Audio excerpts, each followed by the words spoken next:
Hi, my name is Ignasi Guardans. I am the CEO and co-founder of Cumediae, Culture and Media Agency Europe, Brussels-based organization dealing with cultural projects and different initiatives related to the creative industries across Europe. I am one of the managers of that organization, and we are happy to be part of this project. Why do I think this project is important really? It's because it is a project that will try to help the creative industries. It's impossible to do policy, to organize the creative industries without clear figures. It's impossible even to legislate or to subsidize or to support without clear figures. And that is what is missing. And this is what this project is about, to have a clearer understanding of the figures behind the creative industries.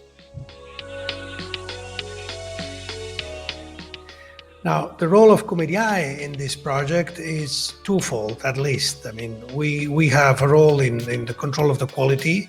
We are kind of overviewing the thing because we do understand the creative industries pretty well, both individually and as an organization. So we are in charge of the quality control, but we are of course also in charge of everything that has to do with dissemination and communication around the project. Well, not everything, of course, working with Gerador very closely, but we have some tasks there on the web management and on the quality of the deliverables and its presentation.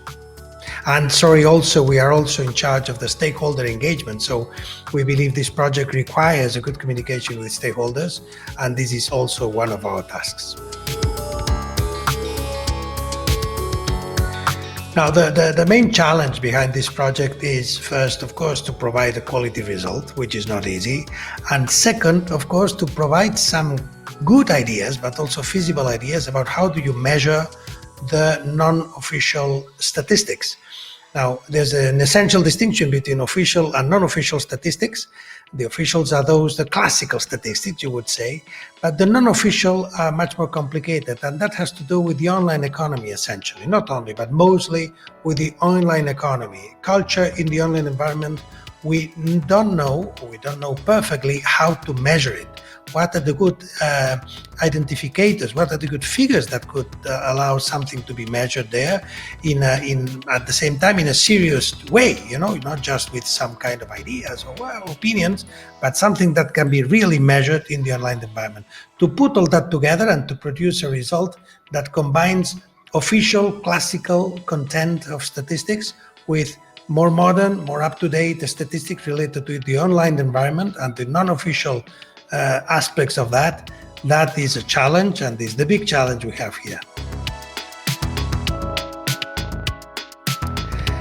The project, of course, the results of the project will be useful if we do a good job, which I believe we are doing, and we will produce a good job there. Essentially, the client, as it can be said here, is Eurostat and the European Commission, but also all policymakers across Europe, because we are supposed to produce not only new figures, but the new conceptualization of those figures, new models, new tools that can be used to have different statistics for culture. So definitely this will be very, very important.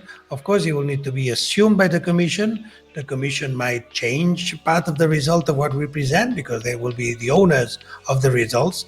And then once the Commission and the Eurostat office assumes the methodologies that are proposed, this will have a huge impact across Europe on policymakers.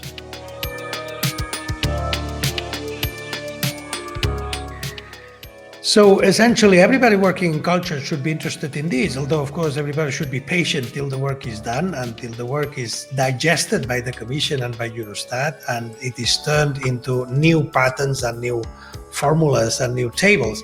But definitely, yes, this should essentially put the spot of light into part of the economy of the creative industries that is not exactly shown. Let me put it an example. I mean, of course, attendance to museums and how many people visit a museum is very important. And that is very easy to measure. You count the tickets and you know how many people have visited the museum.